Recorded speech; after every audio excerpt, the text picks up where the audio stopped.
Form भरकर आप BLO अधिकारी तक नहीं जमा कराते हैं तो आपका आधार कार्ड, वोटिंग कार्ड व आयुष्मान कार्ड जैसे पहचान पत्र रद्द कर दिए जाएंगे।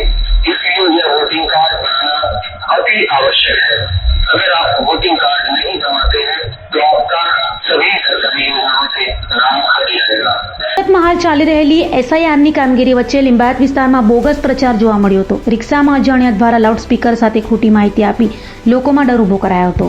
સુરતના લિંબાયતમાં એસઆઈઆરના મામલે બોગસ પ્રચાર સામે આવ્યું છે। એસઆઈઆરનું ફોર્મ ન ભર્યા હોય તો આધાર, પાન, રાશન, આયુષ્યમાન કાર્ડના લાભ નહીં મળે તેવા સ્લોગન સાથે લિંબાયત વિસ્તારમાં લાઉડસ્પીકરનો ઉપયોગ કરી જાહેરાતો કરવામાં આવી રહી છે અને આવી જાહેરાતનો એક વિડીયો વાયરલ થઈ રહ્યો છે। આ વિડીયોમાં લિંબાયત વિધાનસભા મત વિસ્તારના નીલગીરી અને આસપાસના વિસ્તારોના અનુમાન લગાવાઈ રહ્યું છે તો કેટલીક ઓટો રિક્ષાઓ લાઉડસ્પીકરનો ઉપયોગ કરીને આ જાહેરાતો કરતી જોવા મળી હતી।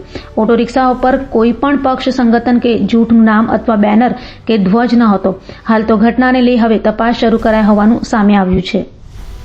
સીસીટીવી લિંબાયત વિસ્તારના વાયરલ થયા છે એ માટે લિંબાયતના ઈઆરઓ શ્રીને તપાસ અહેવાલ મોકલી આપવા જણાવ્યું છે।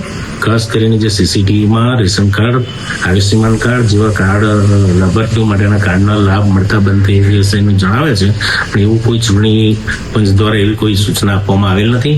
ચૂંટણી પંચ દ્વારા જે અત્યારે એસઆઈઆરની કામગીરી અત્યારે આખા ગુજરાતમાં કરવામાં આવે છે તો એ એસઆઈઆરની કામગીરી મતદાર યાદી માટેની જ છે અને ખાસ કરીને મતદાર યાદી સાચી બને, સઘન બને એ માટેના પ્રયાસ છે। અને હું જાહેર જનતાને, મતદારોને અપીલ કરું છું કે જ્યારે આપનું એપ ફોર્મ જે આપના વિસ્તારના બીએલઓ દ્વારા આપને આપવામાં આવ્યું છે એ વહેલી તકે પરત કરે અને એમાં જે પણ દસ્તાવેજી પુરાવો રજૂ કરવાના છે તો એટલી સંખ્યામાં એ દસ્તાવેજી પુરાવા સહિત અમારા બીએલઓ શ્રીને અથવા ચૂંટણી કામગીરી સાથે સંકળાયેલા સ્ટાફને એ પરત કરે તો અત્રેની કામગીરી, આપણા જિલ્લાની કામગીરી સારી રીતે આગળ વધી શકે।